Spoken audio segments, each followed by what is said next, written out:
जय श्री राधे। आइए चलते हैं वृंदावन श्री प्रेमानंद जी महाराज की एकांतिक वार्ता एवं दर्शन में और सुनते हैं कि संतों की सेवा से क्या फल मिलता है। मर्जी, मैं अपने माता पिता का अकेला पुत्र हूँ और उनकी निरंतर सेवा करना चाहता हूँ। साथ ही साथ मुझे गुरु और संतों की रहनी तथा उनका प्रेम और दुलार भी चाहिए। महाराज जी, ऐसे में दोनों में कैसे? क्यों नहीं हो सकता? घर गृहस्थी में रह करके अपने माता पिता की सेवा करते हुए सच्चे आचरण से चलो। गृहस्थी में रहते हुए केवल अपनी पत्नी से प्रेम करो, काम भाव किसी दूसरी स्त्री से न करो, कोई नशा न करो, किसी की चोरी हिंसा न करो, बढ़िया महात्मा हो। घर में रहते हुए महात्मा हो।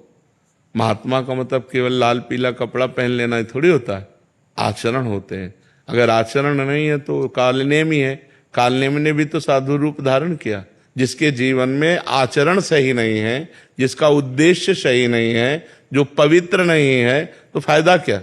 पैंट शर्ट में रहता है लेकिन अपनी पत्नी से केवल अनुराग रखता है, समस्त जगत की स्त्रियों के प्रति काम भाव नहीं, अपनी कमाई पर विश्वास रखता है, वो किसी दूसरे के धन को नहीं छूता, नाम जप करता है, परिवार की सेवा करता है, वो महात्मा ही है। वो महात्मा ही है। गृहस्थ में रहते हुए वो महात्मा है। और महाराज जी, साधु संतों का सेवा करने के लिए धाम आदि आना पड़ेगा या जैसे भी करें? अब तो साधु संत मिलना बहुत कठिन है। पहले तो गांव में भ्रमण करते हुए आ भी जाते थे। अब तो ऐसा कलिकाल चल पड़ा है कि साधु महात्माओं को लोग मार डालते हैं। नहीं, वो पालघर में नहीं मार डाला था कि चोर बच्चा चोर करके मार डाला 3 लोगों को। तो भ्रमण लायक तो समय नहीं रह गया। अपने लोग तो गंगा किनारे भ्रमण करते रहे, पूरा जीवन व्यतीत हो गया। लेकिन अब समय नहीं रह गया है कि कोई जवान साधु अकेले घूम रहा है, किसी गांव में भिक्षा मांग रहा है, ऐसा। तो साधु संतों की सेवा कैसे की जाए महाराज जी? इसका जब भाव शास्त्रों में वर्णित आता है, गुरुजनों के श्रीमुख से सुनते हैं तो भाव उठता है। कभी यदि अर्थ बढ़े तो पुरियों में धामों में संत जन निवास करते हैं, जाए उनको भोजन पवा दे, वस्त्र आदि की सेवा कर दे। क्योंकि अब संत मिलना भी तो कठिन है। संत मिल जाए तो है, नहीं तो संत मिलना कठिन बात है। जिसने भगवान के चरणारविंद में अपनी चित्तवृत्ति जोड़ ली, समस्त कामनाएं शांत हो गई, जो ब्रह्मभूता प्रसन्नात्मा न शोचति न कांक्षति, ऐसे एक संत का सेवन हो जाए ना तो लाखों भंडारे के बराबर है। एक संत का वो एक टुकड़ा पाड़े तो लाखों भंडारे का पुण्य एक तरफ, और ऐसे संत का पाना एक तरफ। तो वो एक कहाँ ढूंढे महाराज जी? भगवान ही मिलाएंगे। बिनु हरि कृपा मिले नहीं संता, अब मोहि भाव भरोस हनुमंता, बिनु हरि कृपा मिले नहीं संता, जो प्रभु मोहि अनुग्रह कीन्हा तो तुम्हारी दरस दीना। जब भगवान कृपा करेंगे तो संत मिल जाएंगे। संत सेवा का फल है सीधा भगवत प्राप्ति। इसीलिए देवर्षि नारद जी ने अपने सूत्रों में लिखा है, महत्संगस्तु दुर्लभो, महापुरुषों का संग मिलना दुर्लभ। फिर लिखा अगम्यो, उनका निर्वाह कर पाना कठिन। अगर निर्वाह कर ले गए अमोघस्य, निश्चित भगवत प्राप्ति हो जाएगी। संत मिलन का मतलब होता है जन्म आखिरी हमारा, क्योंकि अब संत मिल गए, अब उनका दर्शन, उनका संभाषण, उनके उपदेश वो हमारे मायामल का नाश करके भगवान की प्राप्ति करा दे। जी, आपने कहा कि उनका निर्वाह कर पाना कठिन। महाराज जी, इसका निर्वाह कर पाना मतलब उनकी आज्ञा पे चल पाना कठिन है। अब जैसे कोई संत मिले, आज के बाद तुम शराब नहीं पियोगे, मांस नहीं खाओगे, पराई स्त्री की तरफ गंदी दृष्टि नहीं रखोगे, आप दूसरे का धन अपहरण नहीं करोगे, अब ये बात मान लो, तो मानना कठिन है। संतों की आज्ञा पर चलना कठिन है, और यदि चल गए तो आनंद ही आनंद है। संत मिलना बहुत कठिन है। धन के लिए, सम्मान के लिए, भोजन के लिए, वस्त्र के लिए तो लाखों मिल जाएंगे, लेकिन भगवान के लिए जिन्होंने जीवन अर्पित किया है वो मिलना कठिन है। रुपए के लिए वेश धारण कर लेना, अब तो बहुत समस्याएं हैं कि संत को मिलना और पहचानना बड़ा कठिन है।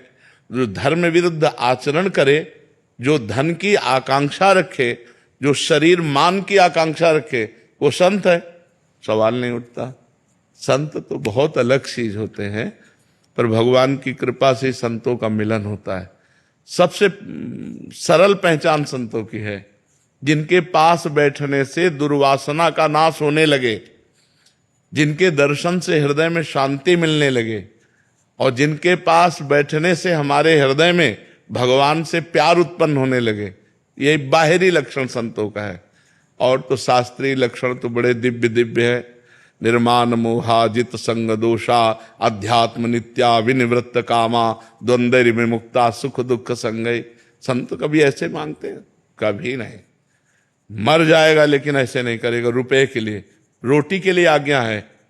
भिक्षा अन्नम औषधम, शास्त्रों में आदेश किया गया। क्षुध व्याधिस चिकित्सताम, क्षुधा रूपी व्याधि की चिकित्सा के लिए बैरागी संत 5 घरों में दरवाजे के बाहर से एक एक रोटी मांगकर अपने उदर का पोषण करे, इतना तो आदेश है।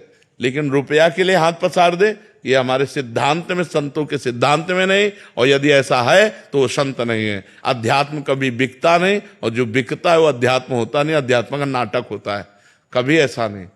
88 हजार ऋषि एक साथ बैठ करके कथा सुन रहे हैं। श्री सूत जी कथा सुना रहे हैं, शौनक जी 88 हजार ऋषि बैठ करके सुन रहे हैं, सबका भरण पोषण हो रहा। सब कहीं कोई याचना शब्द नहीं रखा गया, कहीं अध्यात्म में कहीं याचना शब्द नहीं रखा गया। हाँ, गुरुकुल में भर्ती हुए, गुरुकुल की पूरी शिक्षा हो गई। अब वो गुरु दक्षिणा के लिए उन्होंने गुरु से प्रार्थना की, गुरु जी ने जो आदेश कर दिया उसका पालन किया। आदेश ही गुरु दक्षिणा होती थी।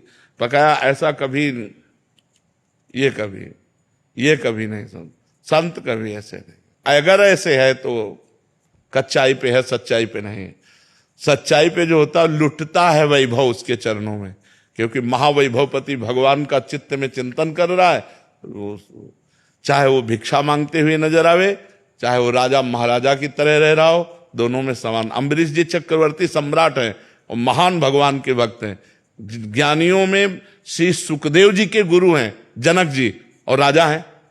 तो ये नहीं है कि वो केवल भिक्षुक रूप में ही हो, वो एक राजा रूप में भी परम ज्ञानी महात्मा हो सकता है, और भिक्षुक रूप में भी कपट हो सकता है। तो इसलिए भगवान मिलावे तो संत मिलन होए, नहीं तो संत मिलन अति दुर्लभ। जैसे धाम की महिमा सुनते हैं, संतों की महिमा सुनते हैं, तो जो ग्रस्त जन होते हैं वो दर्शन के लिए आते हैं धाम आदि में। तो वहां जब क्योंकि वेश देखा, अगर दोष दृष्टि रखते हैं तो फिर गड़बड़ हो जाती है महाराज जी। अगर वो एक को ढूंढने चले तो वो एक मिलेंगे ही नहीं। मतलब अगर इसीलिए भगवान से प्रार्थना करनी चाहिए कि मुझे संत मिला दो। जब द्रवहि दीन दयालु राघो तो साधु संगति पाए। भगवान जब कृपा करते हैं तो संतों से मिलन हो। भगवान से वो तो जानते हैं ना कौन उनका निजी जन है। तो भगवान से प्रार्थना करनी चाहिए कि हे भगवान, यदि संतों के ही मिलन से कल्याण होता है तो आप हमें संतों का संग करा दीजिए, जिनके संग से हमारा कल्याण हो, हमारे अज्ञान का नाश हो, जिनकी सेवा से हमें भगवत प्राप्ति हो। ऐसे संतों का दर्शन करा दीजिए।